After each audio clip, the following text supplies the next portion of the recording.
Hi, and welcome to the Basic Latina podcast, an intimate conversation with friends about love, life, wellness, and everything in between. For today's episode, I sat down with Michael Acosta. He is the owner of Story and Soil Coffee, which is located on Capitol Avenue. So I wanted to make this interview as authentic as I could. So I recorded, or Michael and I spoke at Story and Soil. So you'll hear a lot of noise in the background, a lot of milk steaming, a lot of people talking. And so it was a very busy Saturday at Story and Soil. So I apologize in advance for the audio, but I hope you guys can really enjoy the episode. Michael, do you want to introduce yourself to our listeners? Sure. I'm Michael. I've been in the industry for about 6 years. Mm-hmm. Started Story and Soil Coffee last year around this time. Mm-hmm. And I came to Hartford by way of the Bronx. I grew up there. Okay. And my only reason for coming to Connecticut was to attend Trinity for college. Oh, wow, I didn't know that. I didn't know you were from the Bronx. Yeah. Oh, that's cool.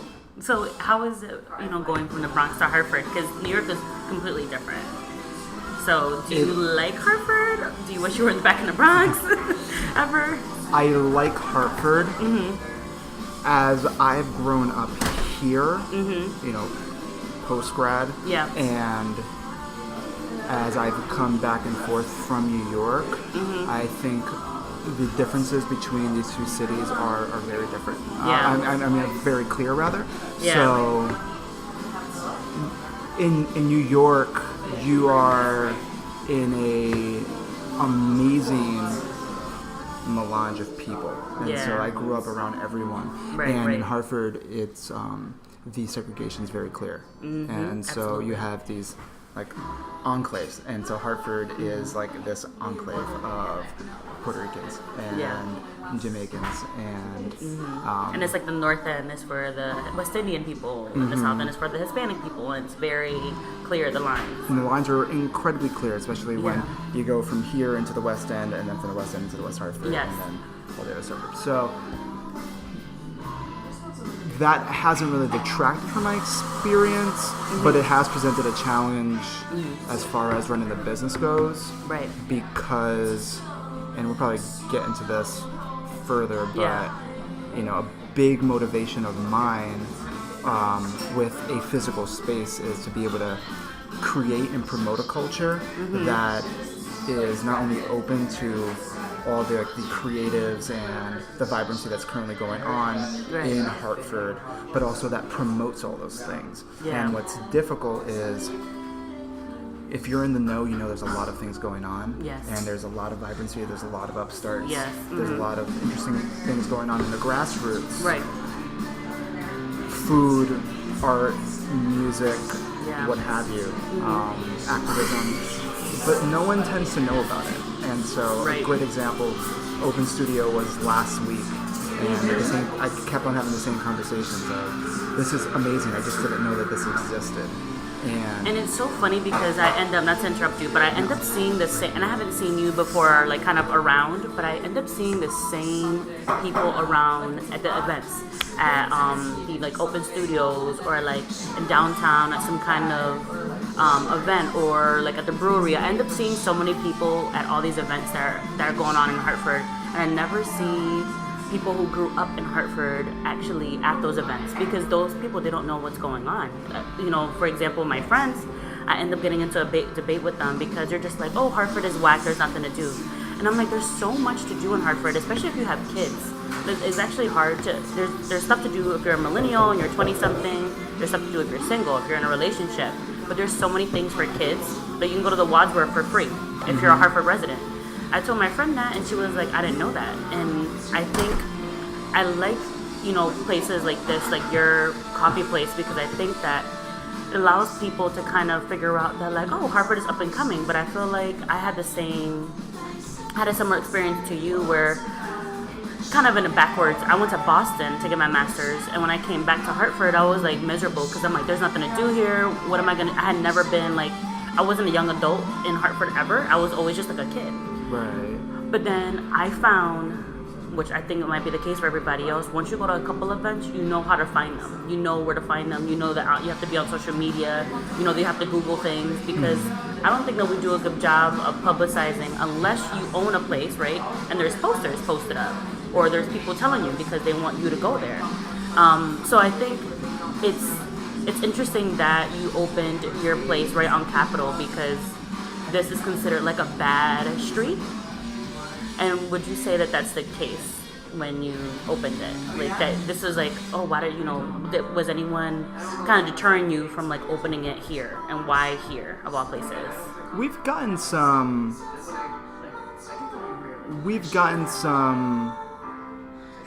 comments about, some kind of backhanded comments about, why this spot, and why Hartford in general. Yeah. When you can go into West Hartford, right, and you can go into any of the other suburbs that are going to have, if not a built-in audience for a product, but also just built-in affluence. Yes. People willing to buy that product. Right. But that was never no one opens a small business to make money. I've never heard of that before. I think, well, you're delusional if you think. Oh yeah, like I'm gonna be a millionaire. Like I'm doing it for a purpose. If you're going into it thinking, I'm doing this for, steady cash flow and a really comfortable living, that's just not gonna happen.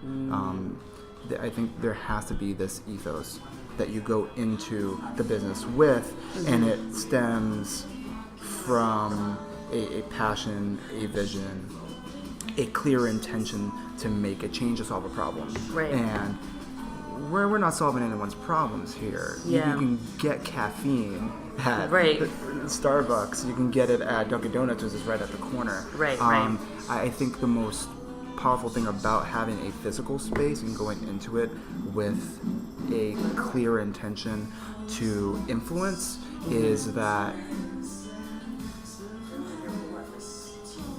starts to translate to the space that you create and the incentives and the events and the people that you choose to do business with. And so, sorry, I don't mean to interrupt, but I feel like a lot of coffee places, or places like yours that are like small businesses and up and coming, are kind of like meeting places for a lot of people. What was your kind of purpose? And I know you like coffee, and we could talk about that, but what was kind of like your main purpose for opening this here? And I know you have business partners, so maybe you guys kind of talked about it together. I think we all came into it with the same thing.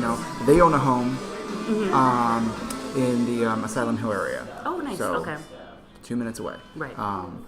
I've lived in this area, and I've gone to the local businesses for as long as I've been in Connecticut. Right. Of course, some have opened more recently, like Little River. And Goldberger's that used to be Bob Ramen. But, even as an undergraduate at Trinity, I was always trying to go to new restaurants. Yes. I was always trying to understand what that meant. Why was it so interesting to be at the Firebox versus anywhere else? That was kind of my first... I used to work at the Firebox. Really? Oh, that's great. Yeah. I know a lot of people used to work there. Yeah. I have a couple friends who still work there, work in the kitchen, what have you.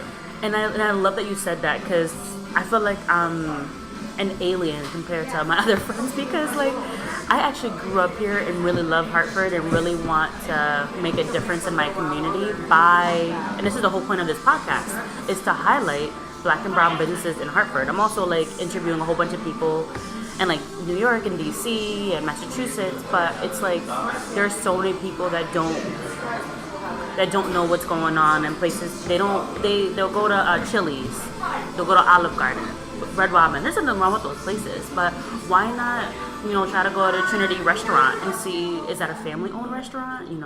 Why don't you talk to the owner? Or, I really love Fire and Spice. It's a vegan restaurant.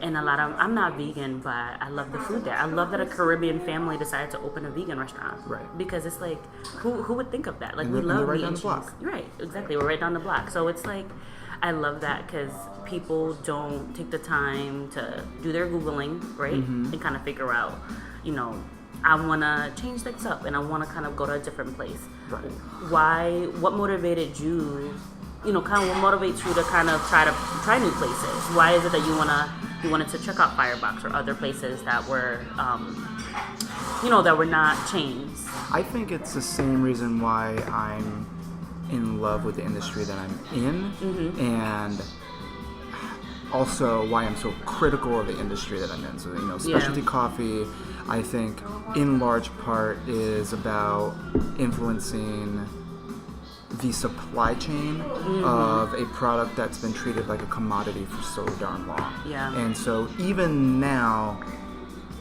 coffee growing, the raw product is subsidized. It's heavily subsidized because we're not paying nearly enough for a product that is the second most traded commodity in the world. And so, specialty coffee aims to make that supply chain more transparent, more equitable, and give a voice to those producers and those farmers.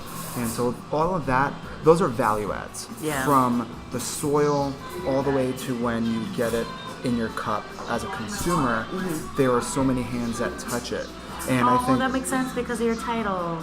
Right. So the story and soil. Yeah, I love that. And so I've always been really passionate about stories in general. Yeah. Like, I love literary fiction. I love magical realism. I love fiction, and I love these writers who are able to create these stories and give voices to characters that are so human and so much like us, but take on different roles in their lives. But these are real people, and I've been to Origin, I've been to farms, I've spoken to farmers, and I've seen, and that doesn't make me special by any means, but it does give you a perspective on this product that we have so often. So all of these are value adds, and that what this industry is trying to do, and I think what other businesses, the coffee industry. This coffee industry, but the food industry in general that is within our same line, it's value driven, right? And it's local and kind of promoting local farmers and things like that. Yeah, and you're paying for it. It's not cheap to carry milk from Sweet Pea Creamery in Granby. It's not cheap to carry only local and sustainably sourced coffee. So you're not doing it to maximize your profit. Hey, what's up, If that's what you're doing, which kind of goes back to what I said before, you're not going into this to make money. You're going into this to at the very least have a modicum of influence on something that is so widely appreciated. So were you selective in terms of the farmers and the milk and the other products that you kind of put into the shop? Like, were you only targeting farmers, if you tried their stuff, or if there were people of color, you didn't care? Like, how intentional were you in selecting the people that you bought the products for to kind of give to us? I would say that most of that selection process was based on the quality of the product, and then the story behind that product. And so it was all very much based on just sampling, quality control, and that's great. But with coffee in particular, there's a lot of good coffee to go around. Yes. And that's not enough at this point. The bar is set at the point where you've got good coffee and that's great, but what's the story behind that coffee? What's your intention in having this coffee roasting company, and does it match our values? So are you buying only seasonally? Or who are you employing in your roastery? What are you as a business trying to promote and incentivize? Because we have the easy part of the supply chain. We're telling the stories of others, and we're also trying to promote this industry that is getting this product into people's hands. And so that all has to tie together. And so the most important part to me is working with businesses who want to be part of a community that understands that, if we work together, we can get to the point where we, farmers could give back to their own communities and support their own families. And have coffee growing be a job and treat it like a profession, and have fincas and farms be treated as businesses as opposed to just, I don't know, charity cases. That's the other part of that's a problem in the industry as well, is that it is all based on these really kitschy old stories of here's the farmer, this and this and this and that. And I think while that is important, using their images is just blatant exploitation. And so that has to come along with... You have to do better. You have to do better. And so at every point we have to do better. Just because like on a macro scale, the product that we're dealing with is going to look very different 50 years from now because of climate change. Because of just the way these varieties are able to survive and their resistance to disease. So all the agricultural problems that every other product faces, coffee faces, but it faces it under a lot. The stakes are much higher because the amount of GMOs and the amount of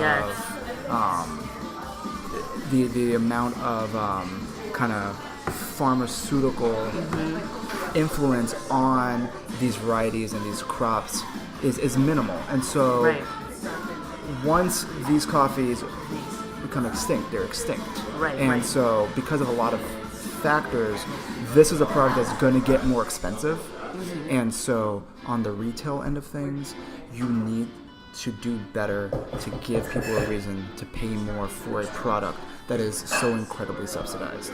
Yeah, because I could easily go to Dunkin' and get a bigger cup, more coffee, and people are probably wondering when they walk into this place, your coffee isn't expensive, it's affordable, but they're thinking like, why is it so fancy? Like, what is it that you do differently than Dunkin' Donuts? But you just explained that, in that, like, and we're not shaming Dunkin' because they have good coffee, but it's kind of like you are being intentional about what you pick and what you give us, right? Because your name is on this. So if somebody has a bad cup and they can go to you, you can say, oh, well, you're only going to give us stuff that's in season, or things that were done in a way that's healthy and clean and sustainable. So, and that's part and parcel with it being consumer facing as well. I think the beauty about this industry, just specialty food and coffee in general, is that the way it's presented, the experience that you're giving along with the product is as important as the quality of said product. And so the packaging and the message, it has to be aesthetically pleasing. Absolutely. That's just, design and coffee have to go hand in hand. Design and food have to go hand in hand because they have to be able to provide an elevated experience. People have to feel good about having a product because we're going to get into a saturated market where it's going to be very difficult to distinguish one place from another on quality alone. It has to be on your decisions, on the music you play, on the events that you promote, on the way you treat your own team. And so internal culture is very reflective of the product that you're getting, the experience you're getting. So, as far as what we do, we pay higher than most people. And I was gonna say, what makes you guys unique? I could, use. I know it's your coffee, but you say you pay higher than everybody, than other people within our same within our same industry. We provide memberships to the downtown YMCA to all our staff. That's awesome. And if you guys have never been in here, it's just really, you're probably not gonna like this word, pretty. I like that word. Okay, good. It's really like pretty in here. You would not think, and I definitely want to go into this in a little bit, but you wouldn't think, and maybe I'm wrong, you wouldn't think that a Latino owns this. And that's not saying, I'm not saying that in a bad way, but I'm just like, it seems so like ambiguous, like, ooh, like, there's pink and purple and there's plants, and it's like it's very like, and it's not masculine, it's not girly, it's kind of like everyone is welcome. There's no gender, there's no culture, it's just kind of like everyone is welcome. So what did you think of when you thought of this design of this place? Because we were talking about how it makes you different, but just in general, the space is just different. How did you, are you intentional about everything you select and the color scheme and? Absolutely, yeah, absolutely. So I have 2 other partners, and it was 8 months of just scrutinizing every little detail within the constraints of the space. But speaking to what you said before, like, I think it's really important, and other people like Juno Diaz have like emphasized the fact that like Hispanic and Latino culture is not monolithic. There is not just one kind of Hispanic. Yes. And that's that thing people don't get. No. Yeah, because you go to Park Street and you're like, ooh, definitely Puerto Ricans are here and they're loud and they're proud. But you walk into this place and you're just like, there's no way a Latino owns this. And I feel like that's so small-minded. We need to understand that it doesn't look one type of way. Right. Yeah. And I think that could be... That's influenced, I think, by a lot of things. Yeah. I think in large part, my awareness of the coffee industry, the design and aesthetic, and the vision that goes behind a lot of those things. I think just my being hyper aware of all that stuff and just of design in general, that plays a huge role in the way that the space looks. Yeah. I think another component is, like, I grew up in New York, in the Bronx, but my mother always emphasized going to Central Park, always going on hikes, and really enjoying the outdoors. You know, I went to a day camp on scholarship, but I went to a day camp that went into an overnight camp, and all of those experiences I think were critical for like my own hobbies and the way your growth. In my growth as an individual and the habits that I have and what I do like on my own time. Yeah. But it's also, I think, played a critical role as to like the way the space looks, because I wanted it to be open. I wanted it to have a lot of plants and feel alive. I think that really does lend to a much more inviting space. Absolutely. Do you think there would have been a difference if you would have like snuck in like a Peruvian flag in the back, or played like only? I know you play a variety of music because I'm not here all the time, but what if you just played Spanish music? You know, do you think that would have been different, or do you not think that would have made a difference at all? I don't think so, because I think that one wouldn't be reflective of the aesthetic choices that we've made at all. It wouldn't be reflective of my upbringing, not really, and it wouldn't really be reflective of Frog Hollow and where we are. And so, yeah, that's true. I think it's important to keep in mind that not everyone is a token, and not everyone is, so we can all come into the conversation of being Latino, Afro-Latino, Caribbean, what have you, and bring in so many different flavors to what that means. You know, so my father's Puerto Rican, my mother's Peruvian. Oh, okay. My mother came here, came to the Bronx when she was 24 from Peru. Wow. So, no, sorry. Wait, were you she had me at 24. Oh, no, okay. I was born in the Bronx. Okay. She came here when she was 21. Okay.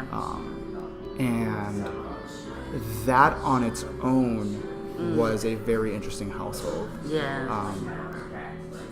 In two completely different cultures. That's for sure. Two completely different cultures, two different value sets, two different environments in which they lived. Absolutely. Two very different attitudes towards relationship and parenting. And so one is a very individualistic culture, at least in the way that I've seen it, and the other one is a very inward-looking communal culture. So my mother comes from a very communal culture, a big family. I was going to say, I'm sure that's the Peruvian side, because the Puerto Ricans are very selfish sometimes. And, you know, on my father's end, things are very much about personal achievement, personal gain and pride, and this. It's very much this work ethic of what's in it for me. Yeah. And I got both ends of that, and so that was very interesting.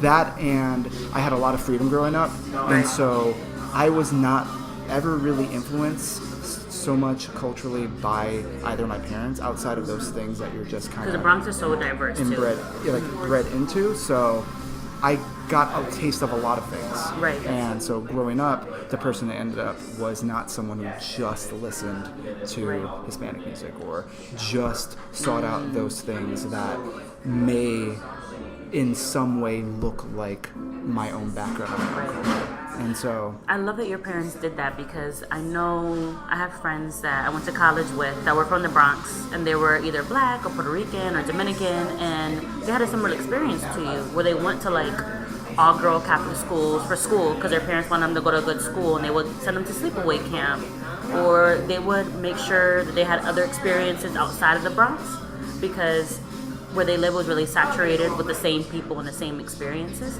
So they wanted them to explore. It's kind of like they were kind of preparing them to be a well-rounded adult.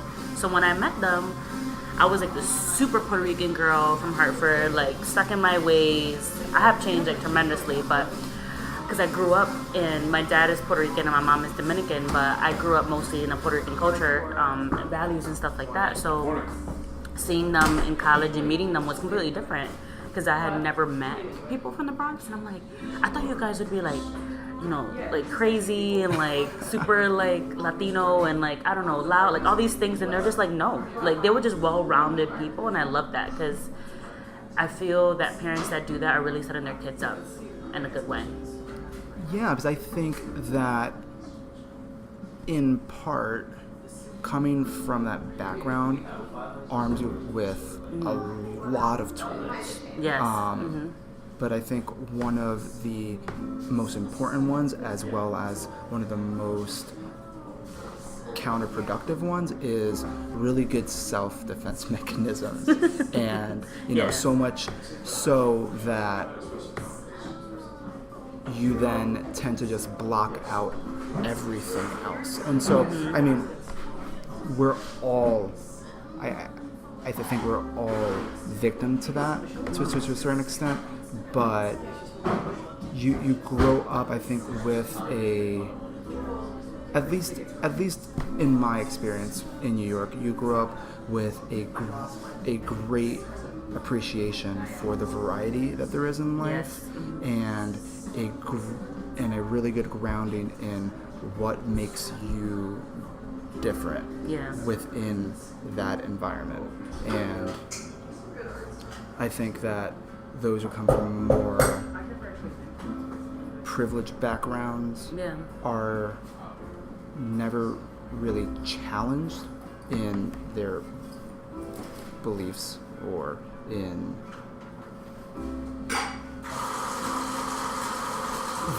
you don't have to come out of your comfort zone. So your belief system is likely the predominant one, and your history is likely the predominant one.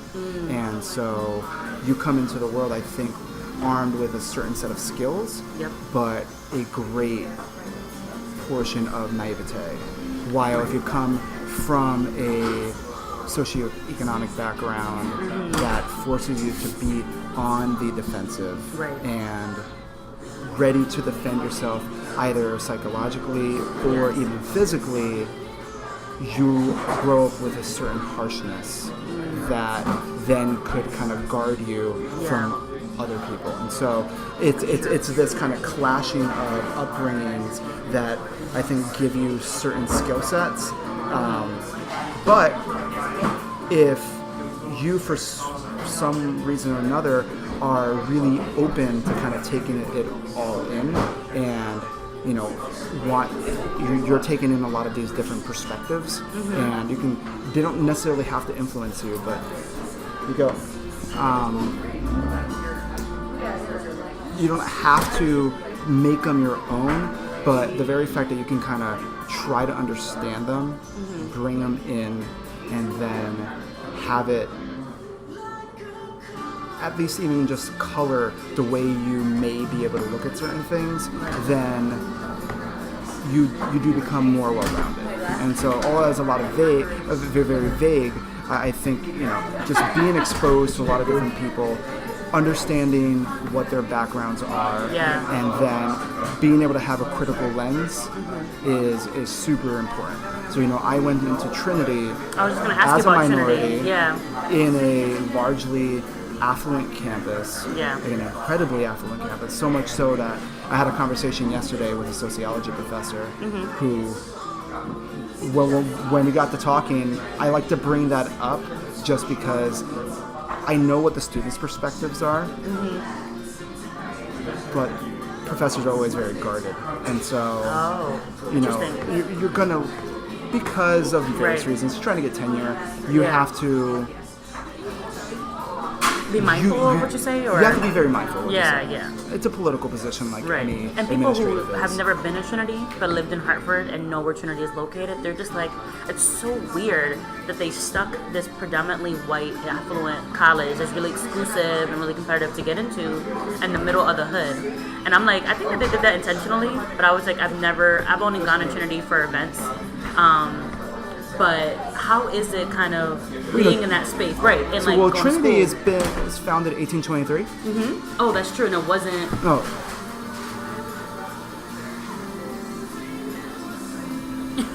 Fact check it. Go ahead. But 1823 or 1892, I don't think. I wonder what the community was like when it was founded. That's so interesting. That's right. 1823. But if it's okay, so then how do you know how kind of when it was founded, what the community was like? Do they ever talk about it? So as far as the background goes, because I know Hartford is weird in that there were some places there were a lot of Italians, a lot of Polish people, so do you know anything in 1823,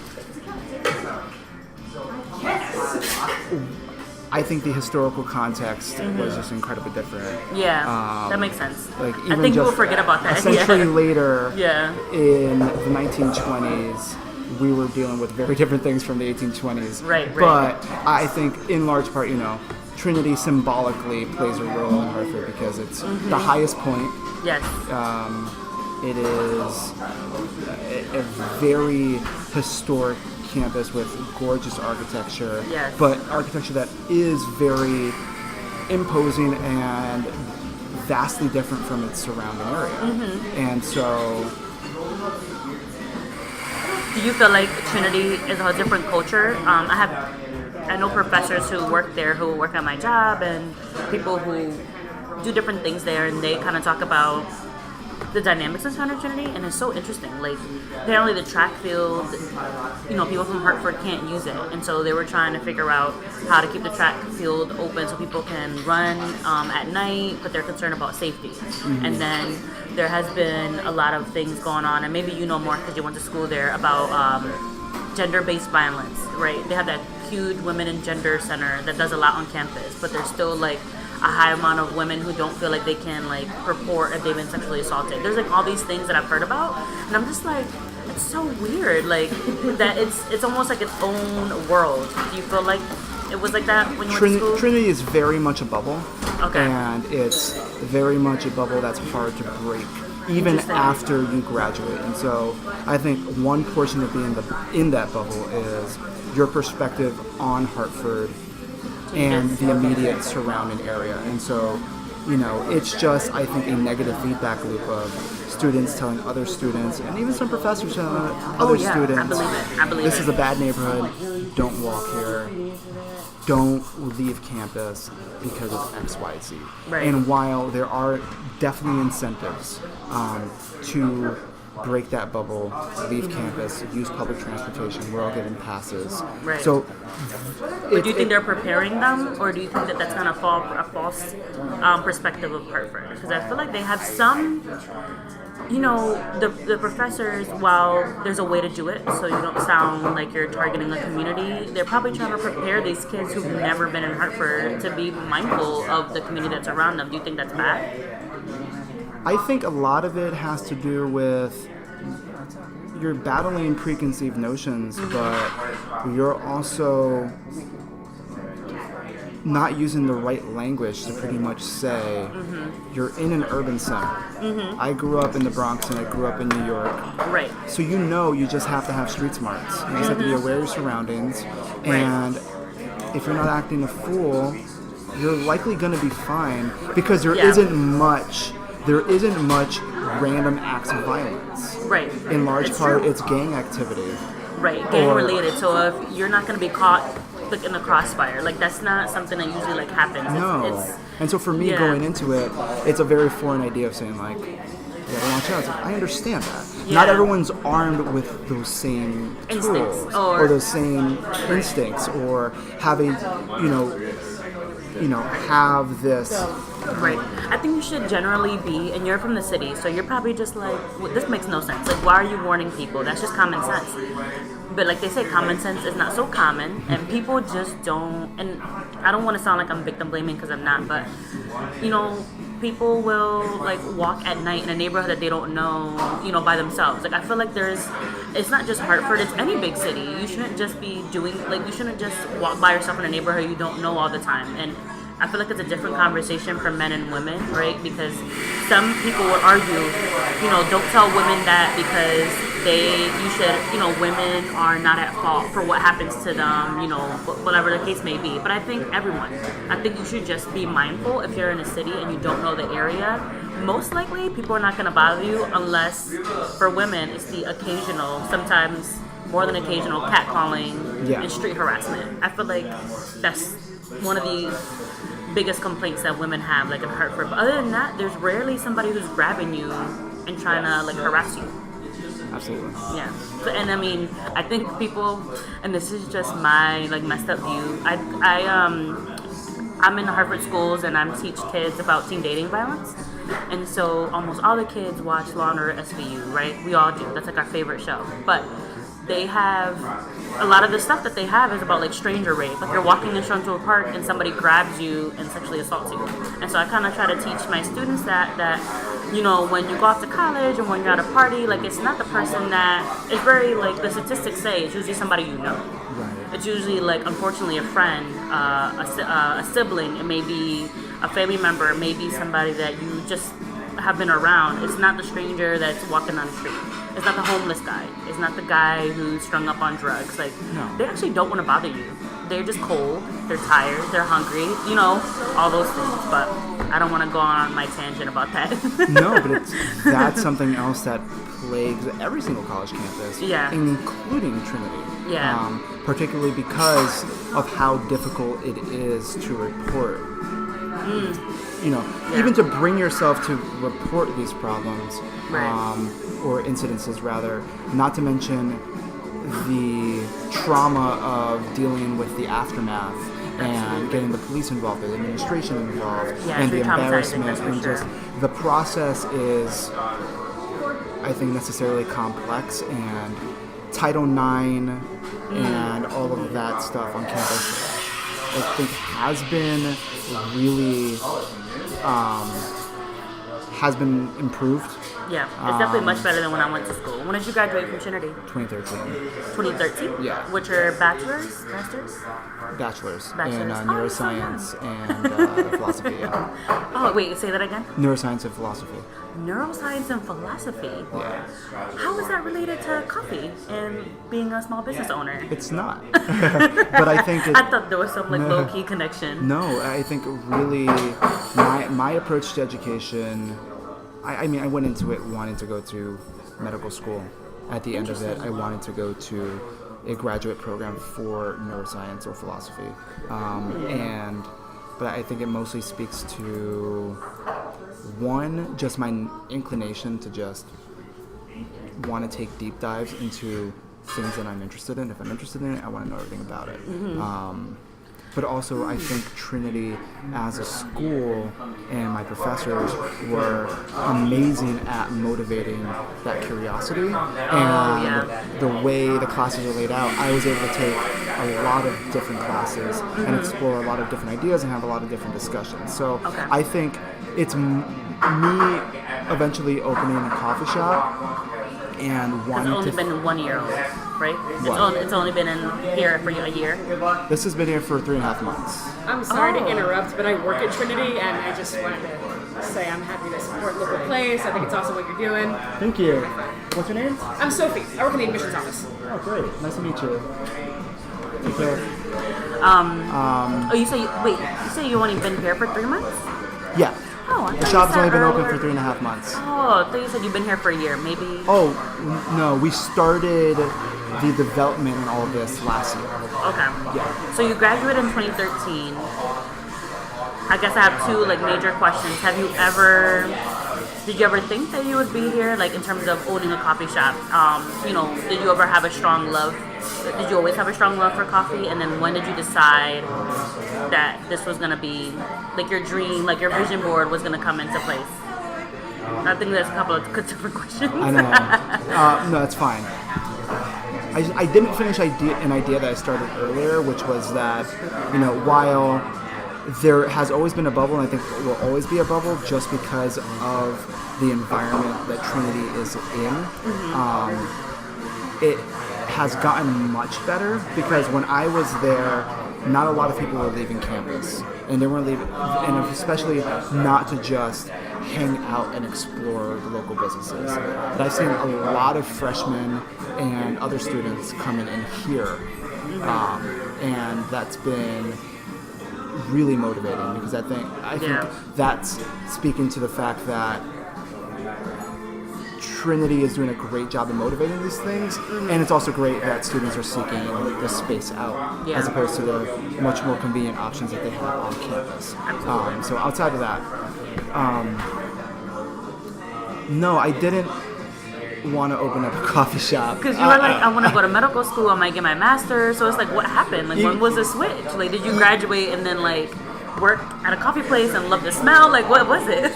It was a lot of things. It was quite a journey. Okay. But as a graduate assistant at Trinity, I ran the local coffee shop. Ooh, okay. So there's a student-run coffee shop. Underground. It's called the Underground. Okay. There's another coffee shop called Peter B's, and their cultures varied vastly because Peter B's was in the library.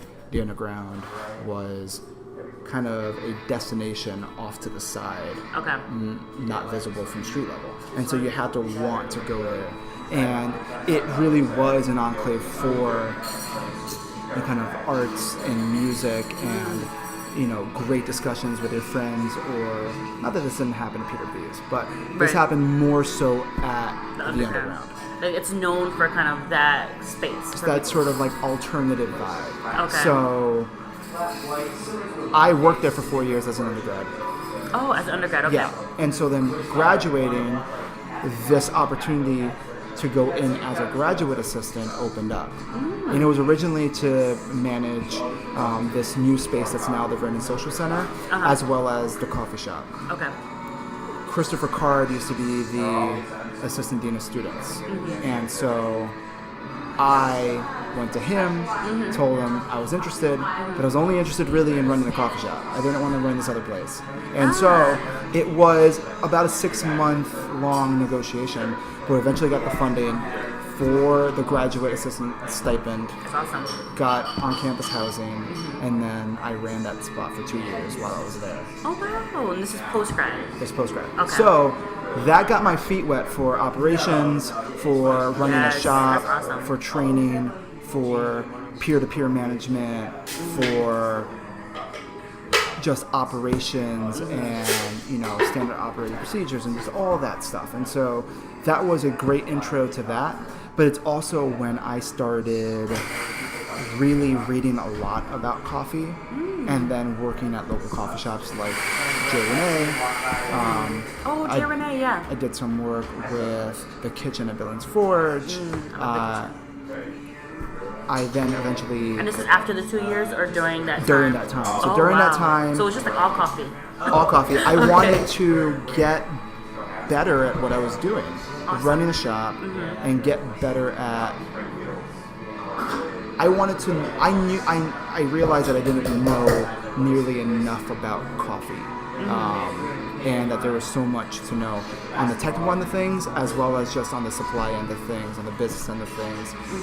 So I made it my job to then know every single coffee shop in Connecticut. Wow. Know all of the baristas and the owners.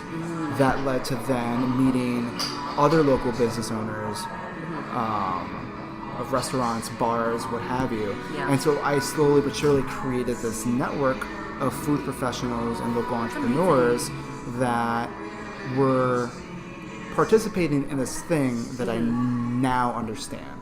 Okay. You know, it's all this value-driven, experience-based, hospitality-focused food. Yeah. And a really heavy emphasis on the ingredients and the way it's presented and the seasonality and all of those ideas that I think provide the best value add for the consumer who's interested in spending their money on something that is at least participating in a semblance of improving the lives of others or their local communities. And so I started a business called N2 Coffee with two other guys. Into coffee? Letter N2 Coffee. Oh, okay. So it's standard for nitrogen gas. Oh, and okay. so we did consulting. We used our network and the tools that we had at our disposal, which is mostly just our experience, to put on different coffee events, to go to farmers markets and present the specialty product in a really approachable way. Yeah. And really just to get your foot in the door and talk to different people. Yeah. And kind of test out this product that was pretty new to the market at that point. Now it's not. Yeah. But even then, I didn't want to open up a shop. Even then? Even then. So even after working 4 years in the coffee shop and then 2 years as a grad assistant, right? Grad assistant, and then doing all this research, I'm like just amazed. I don't know anyone who owns, maybe that's a lie. I do know people who own small businesses, but the fact that you were just like, I'm working here and now I want to figure out how I can be better at my craft, and then you created this network with your friend. Why did you want to just open your own shop? I think mainly because, I went to Origin and I judged these regional and national competitions, and I really made it my mission to learn what it meant to be within the specialty industry and do what I could within this very small Connecticut market. Yeah. And in participating with the local and the more kind of national end of the industry, I realized that you're only going to really be successful as a shop if you have something unique to offer. And so before meeting my business partners, there really wasn't much that I can do differently. I had all the ideas and had the motivation, but I was never willing to open up a mediocre shop. Not in its aesthetic, not in its delivery, and not in its scope of what it wanted to do to create an incredible space for our employees, as well as for the community that we're in, as well as for the industry that we're participating in. And so it really is an onus to carry when you want to do things right, and you want to do things profitably, and you want to do things with clear vision as a social enterprise, as opposed to one that's just purely motivated by making money.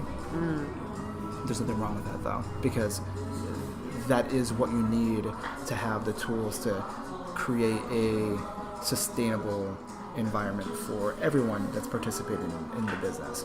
But those pieces weren't together. And so, but I was very familiar with this neighborhood and with the other business owners in the area. Was this available? Was this available at the time? Did you ever pass by here and say, "Oh, if I would open a shop, maybe one day I'd be here"? So I've actually heard other people say that. Really? And this was empty?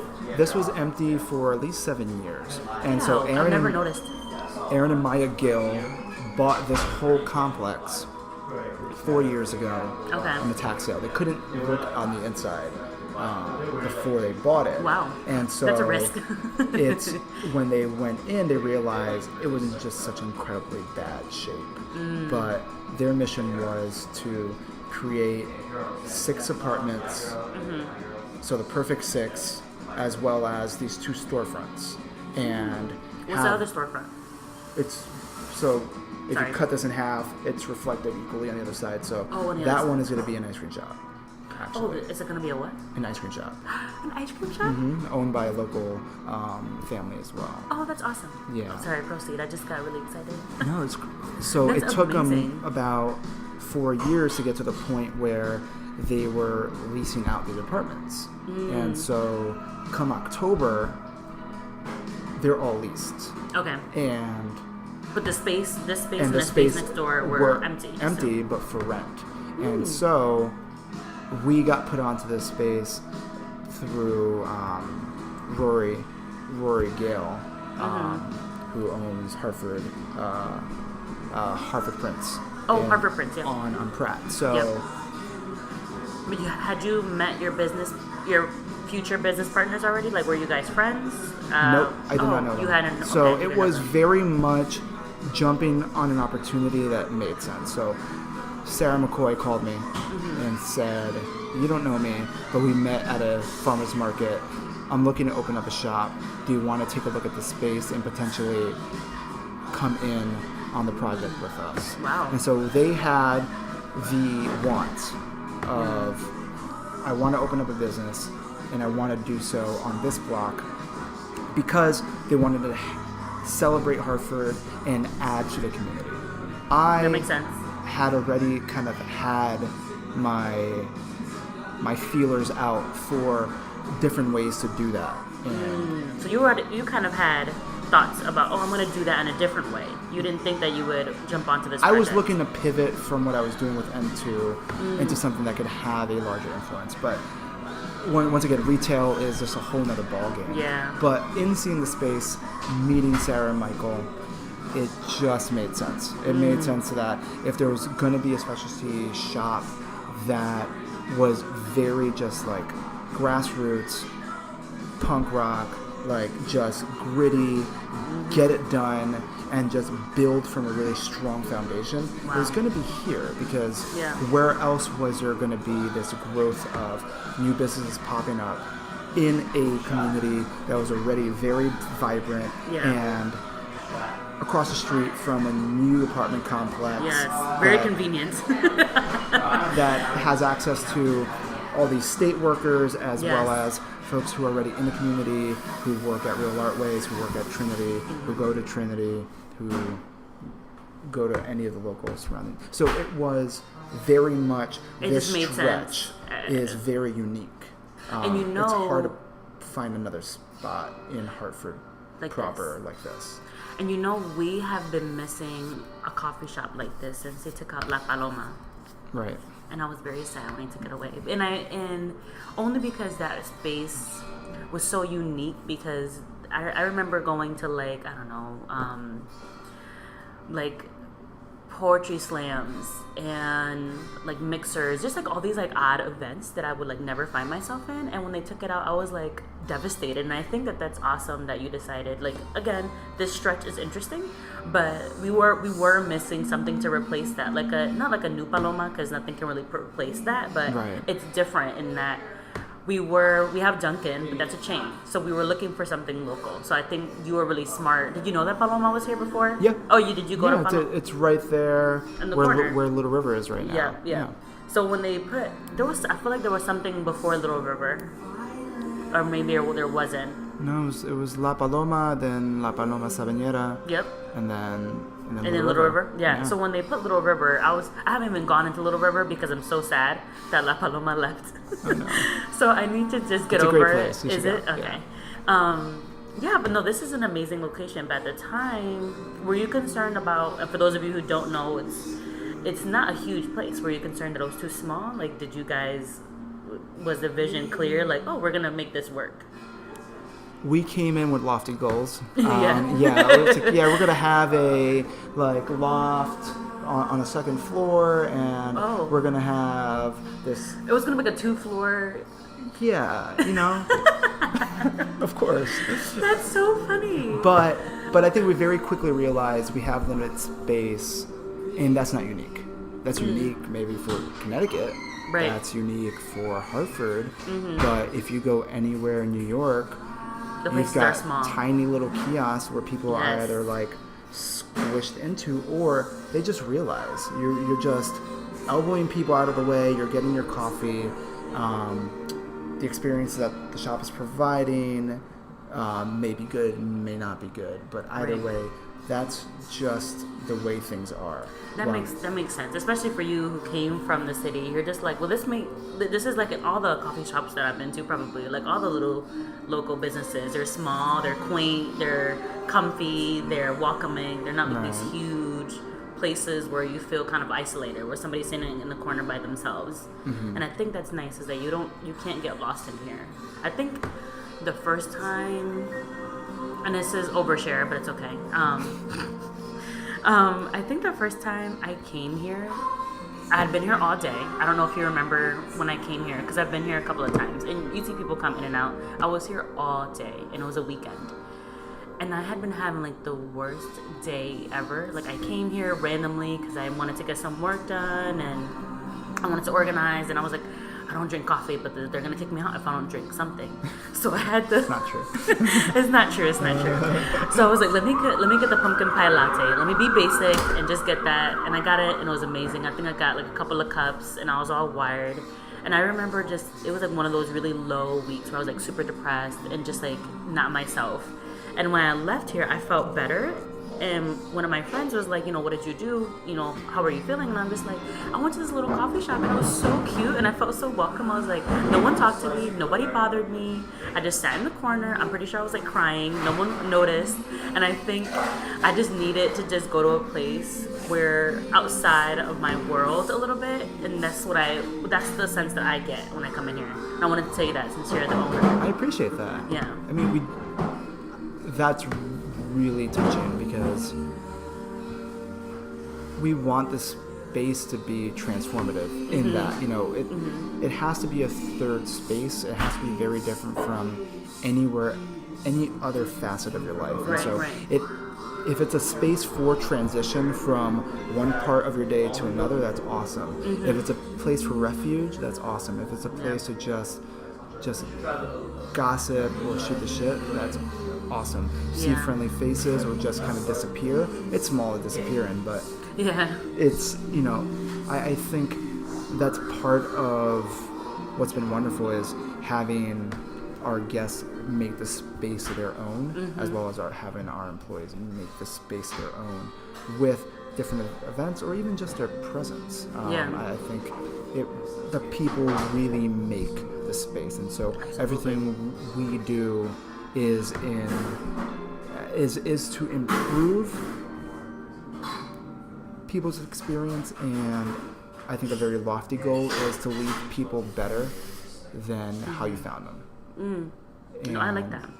I think that's a good philosophy to have with everyone in our lives. No, I think that's awesome. And when you were talking, I'm thinking about the other coffee places around the area, and I'm not throwing shade to any other ones, but I think your place is unique in that you don't feel, even though it has that kind of city vibe, the look, the aesthetics, the space and everything, it doesn't feel like you're like lost. You know this because you kind of born in the Bronx. And maybe you never felt this, but I know people who go to New York and they feel lost. They feel like they're just surrounded by people and nobody gets them or nobody knows them. But here you feel like you're understood and you feel heard. I brought my coworkers here and they loved it. They came during lunchtime and they were like, oh, I want to support a local business. And they came here and bought coffee. And then I brought my friends here. So I'm trying to bring more people here because, I live like closer to like Hartford Baking Company. And I live, and then I work in downtown, so I can go to like Sarah's coffee shop, which is nice. But it's like, this is unique, this little strip, in that you can find parking and you can also like walk around. And You know, there's other little shops around here, so you guys are really smart in opening it here. I appreciate that. Yeah. And it's really cool because we've been an asset to people who do live their lives in Hartford and want to contribute to that vibrancy or benefit local businesses. But then we're also a space for other coffee shop people to actually come to as well. So a lot of my friends happen to also own shops. And so, you know, Grounded Coffee in Willimantic or Silk City in Manchester. I see that you, I follow you on Instagram and you post that a lot. So I'm like, I have to go check it out. Give in Canton or Rebel Dog in Plainville or, you know, Circuit in Westfield, Mass. Oh, wow. Source in Bridgeport, Lorca and Stamford. The fact that you know these at the top of your head is disturbing. There's just so many incredible shops, and we're all friends, and That's so good. it's awesome. And so when they walk in, it's so much fun to.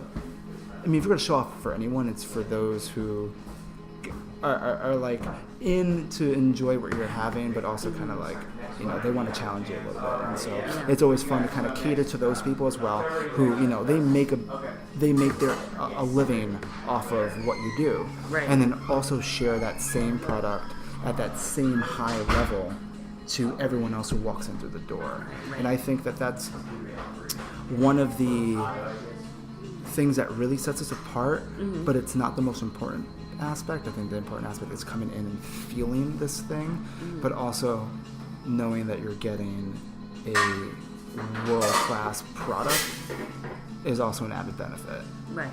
No, that's amazing. And whether you can tell or not, that's not really the point. Right. It's just like right. everyone's getting awesome service. And you know that, right? Because in the way that you are, you know, every customer that comes in here is going to get something of quality. And I'm sure that makes you feel good. You know, helps you get up in the morning and come to work. Absolutely. Don't they say that if you love it, it's not work or something? Whatever I don't know what the quote is, but do you feel like you're like coming into work because you own the place? Right. It feels like work at certain moments, but when I'm talking to people, when I'm serving the coffee, when I'm providing to the experience of people, that's never really work. I think the work is the planning that goes into everything else. Yeah. And so it's the events and the partnerships and the kind of nitty-gritty behind the scenes. That's more so work. But the shop service stuff, and it's all fun. But, you know, the work is the business component of it. Because I feel like when I first came here, you served me both times, and I had no idea that you were the owner. So do people know that when that you are the owner? Like, do you let people know, or no? Okay, I can tell. Only if they ask. Only because it's not really important. It's not important. It may put on an air that I don't care for it to have. You know, if people recognize me, that's great. But I want to be able to also like serve a fantastic product and not have it kind of scarred with the knowledge of like, that's also the owner. It's like, that's not really what's important to me. Are people as surprised as I was? I was like, you're the owner? Oh yeah. Yeah. Plenty of times. I think some people are pleasantly surprised, some people maybe not, but either way, I don't care. Yeah. You have to kind of have that like confidence. Yeah, confidence, right? When you have a place like this where you're going to get people who are like unhappy about like, oh, what do you know about coffee? You're so young. And then you may have people that are like boost you up like, oh, that's awesome. Like, good job and blah, blah, blah. So whether it's good or bad, I feel like you kind of have to have tough skin. Oh, absolutely. Because I think that because of how early I got my start within the industry, you're always going to face that sort of condescension. And, you know, it's difficult for someone to look at you as a professional when you're that young, or look at the effect that you have on others as, you know, positive or as, you know, mentoring or transformative, when I'm only figuring out my own life in the middle of figuring out this business as well. Yeah. But, you know, I'm really proud of what I do. I love doing coffee, and I love making connections with other people, and so I take that very seriously. That's awesome. And so if people try to undercut me, that's fine, but no one can take that away from you. Mm-mm. You know, I think part of always improving as an individual is knowing what your goals are and knowing what grounds you. And so I try to take care of those things for myself. So it's good to have positive affirmations from other people, but if you relied on that for your own self-growth and your own mental health, it's going to be hard to get anywhere. And that's all we talk about here on this podcast is kind of what is it that kind of realizing and reflecting on yourself and figuring out what is it that motivates you, grounds you, and is going to keep you afloat, because getting validation from other people is not going to do that. So how do you feel grounded or motivated? Like what, some days are rough, and some days you do feel like you're coming into work. So what helps you so you stay sane? I think a big source of instability for me is anxiety. That and Same. kind of negative self-talk. Mm-hmm. And so I could have a pretty self-deprecating sense of humor, and I could be fairly cynical at times, and drinking a lot of coffee or overthinking things can then make me very anxious. And so there's a lot of ways that I try to get that under control, and that's just eating well, meditating, That's awesome. doing yoga when I can, going to the gym, taking hikes, getting a breath of fresh air, and kind of really connecting with those things that really have always been sources of inspiration for me. And I think another part is just the way I kind of my worldview is very much that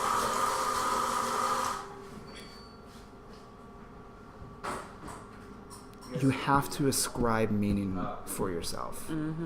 I think part of what's being human is finding those things that give you inspiration and finding beauty in the everyday.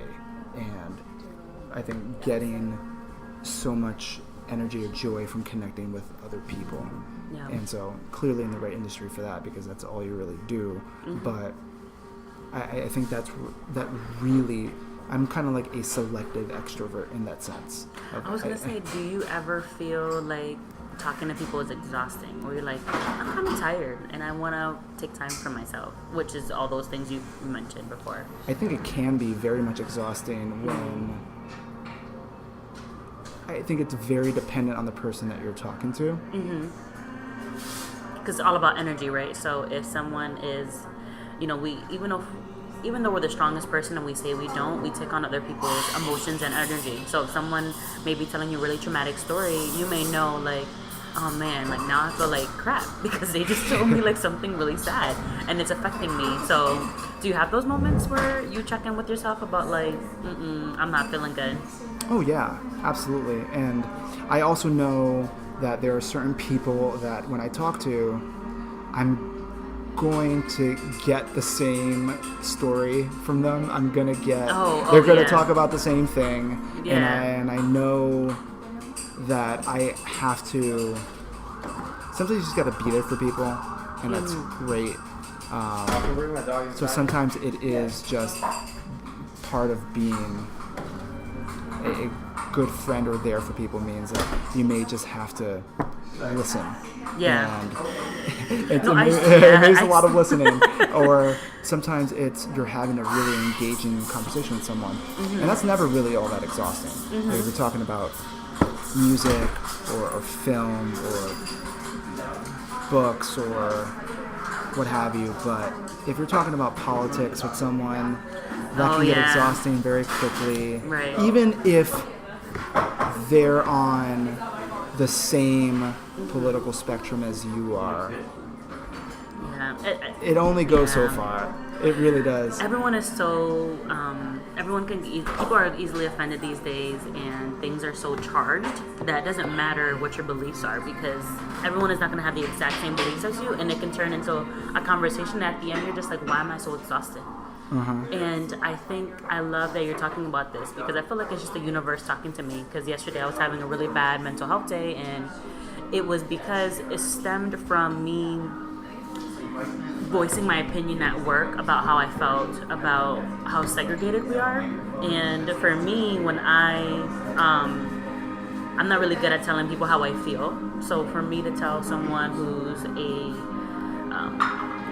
higher in status, from me, how I felt, it exerted a lot of energy, and afterwards I was exhausted, and it made me so tired. So I have been talking to a lot of different people, and I have put something out on my social media, which people who follow me on social media know I'm always talking about depression and anxiety.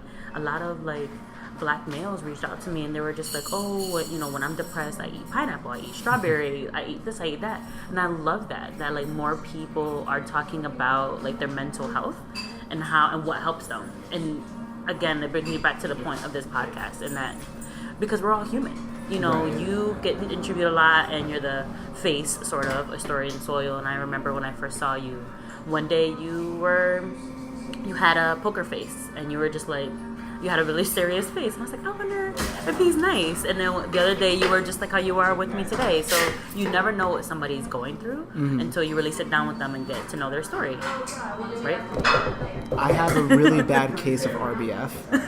So I figured you would say that. I really thought, I was telling my friend Christine when I said, I was like, he's gonna say no. He's gonna say no. I want to interview him, but he's gonna say no. He's gonna be like, I'm too busy. But then you were so sweet that day, and I was like, okay, I feel good. That's awesome. I'm glad that you know that. Yeah, I've got really bad resting bitch face. It's okay. Everyone points it out, but it's also never great for when someone says smile. Oh, no. So it's difficult to kind of navigate. Hey, buddy. No, I would never do that. There's a whole, have you heard of this artist who does posters, I think in New York or maybe other cities, that's don't tell women to smile? Have you ever heard of that? Yeah. So I feel like that's the same thing. You shouldn't tell anybody to smile. Don't tell them how to feel. Yeah, tell me how to feel. Yeah. I love that. But yeah, my household, just growing up, I didn't really have much of a voice, and especially I did not have much an authoritative or a. Well, as a male, aren't you kind of grown up not to show your emotions and not to tell people when you're vulnerable? Oh, that's very much the case. Yeah. I was a very tender and loving mother, but outside of that, things were often very tough. And so growing up, self-confidence was not a priority. And just being happy with who I was and being able to voice the things that I was feeling was very, very difficult, and something that I even struggled through college with. And so it was post-grad, in trying to kind of figure out who I was and what I was doing and what I wanted to do, that I started really affirming my voice and trying to just really kind of go out on the limb and just talk to people and voice my opinions and even just be able to be vulnerable with people. And that was all really helpful in my own self-growth and my own feeling of self-worth. And so I've made strides in that sense of being able to really just say this is how I feel, even just to myself. I'm not always going to say it to someone else, because I can still be fairly guarded, just because I don't want it to always just be about the way I'm feeling, but I'm also not afraid to say you're wrong, or that was a shitty thing to say, or I'm fairly blunt when it comes to that sort of stuff, just because you have to be. I think that if you let things fester and if you don't express yourself, it has to be tactful, of course, right? But that stuff is really, really important. And I've kind of, my voice has grown because of it. So I love that, and I think that I can take a page out of your book in not letting things fester, because I won't tell people how I feel, and then when I finally do, it's like a crying, hysterical mess. And that's not healthy. So I definitely, I think we all have to get better at that. What is it that, because you kind of brought me into our rapid fire part of the podcast, because I wanted to ask you what you do for self-care, but you kind of already mentioned that you work out, you eat healthy, go to yoga. Try to eat healthy. What is it? Try to eat healthy. Try to eat healthy. Yeah. I mean, you were eating apple pie for breakfast. Fair. Not usually. Yeah, no, but you were testing it out. I was. No, but it looked really good. I was like, what is that? So what else do you do? So hiking, working out, meditating. It's huge. I think outside of that is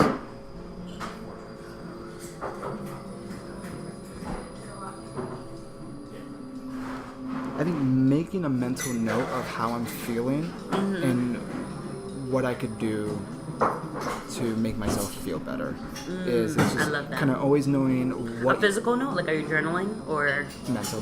Mostly mental. I do make kind of lists sometimes, but I think it's mostly kind of like the practice of saying, at this moment, how do I feel? I feel this way. And then trying to then determine what I need. Do I need water? That. Do I need to listen to a song? Do I need to just like talk to someone? Just kind of just like send out a text? Do I have to just like close my eyes for a second? I love that. Just those little things can kind of set you on a better path and just reset your whole day. I think just like just listening to yourself, which I think in part means being comfortable with talking to yourself and learning what your body needs, what your mental health needs. Absolutely. I like that you mentioned all those things because, or that you had like an actual answer, because a lot of the guys that I interviewed so far, the men that I've interviewed for this podcast are like, what do you mean by self-care? And I'm like, that makes me so sad, because I'm like, what do you do to take care of yourself? Like, how do you reboot? How do you reset? You're constantly talking to people. You constantly have to be on. You have to shut it off at some point. Right. So I love that you had an actual answer. Right. What are you listening to right now? What am I listening to? I'm listening to so many things. I have had a year-long crush on Blood Orange. Oh. Devontae Haynes. I thought it was a different Blood Orange, but... I put it on and just my mood just switches. I love that. I've been listening to a lot of Blood Orange. I've been listening to a lot of Big Thief. Big Thief, they're out of New York. Oh, I've never heard of them. She has just such an amazing voice. Okay. I've been listening to some SZA. I love SZA. She's fantastic. I've been listening to... I believe that you guys are playing it when I was sitting here one day. I was like, oh my god! Yeah.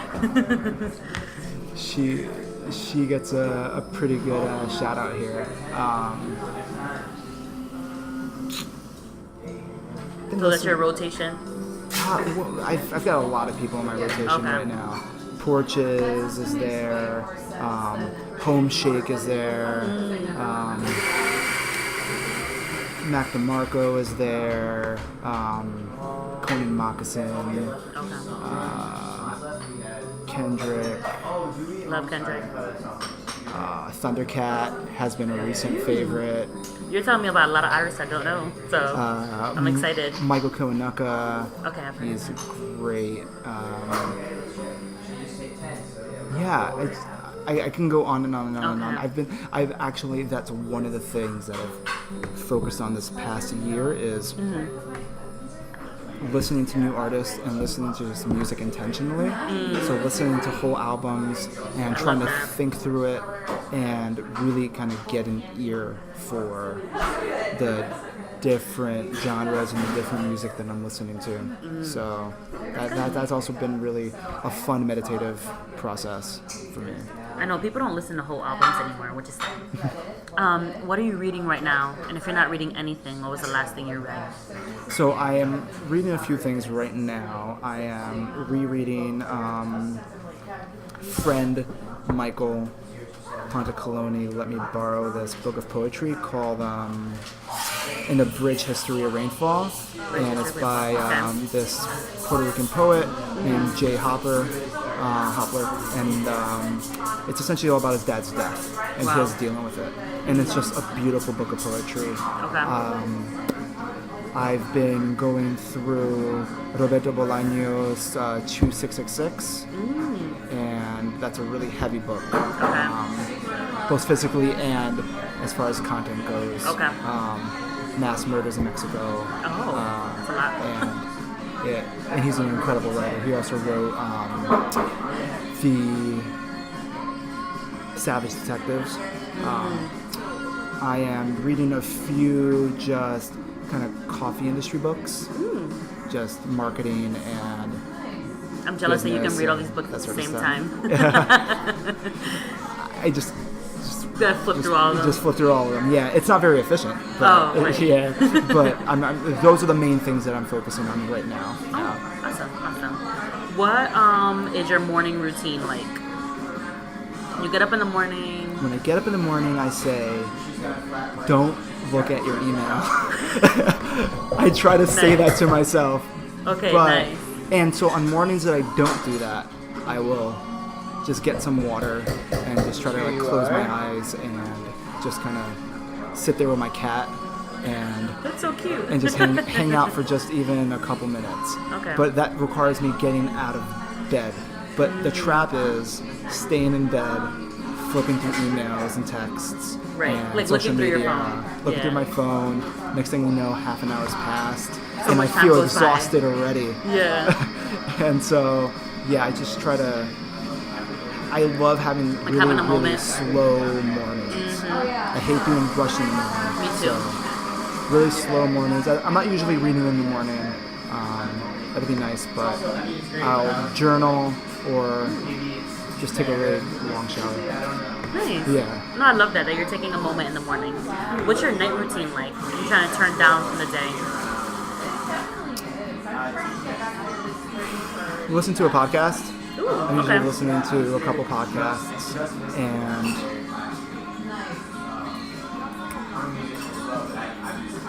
hang out with my cat. I love him. I've had him for 3 years now. Cool. Yeah, he's a good guy. Oh, awesome. And then the last question is, what has made you the happiest this week? What has made me the happiest this week? Seeing a bunch of people that I haven't seen before because we have a reunion at Trinity.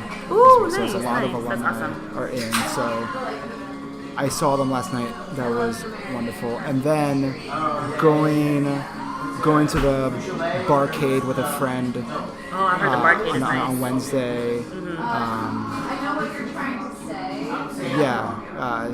That was a great time.